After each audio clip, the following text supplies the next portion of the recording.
আসসালামু আলাইকুম সবাইকে। সবাই কেমন আছেন? আশা করি সবাই ভালো আছেন। আজকে আবার একটি নতুন ভিডিও নিয়ে চলে আসলাম আপনাদের মাঝে।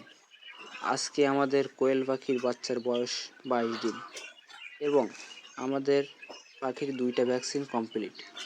কারোর যদি 25 দিন বয়সী ফিমেল কোয়েল পাখি লাগে তাহলে আমাদের সাথে যোগাযোগ করতে পারেন এবং মাংসের জন্য পুরুষ কোয়েল পাখি লাগলে যে কোনো সময় আমাদের সাথে যোগাযোগ করতে পারেন এবং আমাদের খামারে এসে নিয়ে যেতে পারবেন। আমাদের ঠিকানা সাতক্ষীরা কালীগঞ্জ। যে কোনো সময় আপনারা আমাদের সাথে যোগাযোগ করতে পারবেন।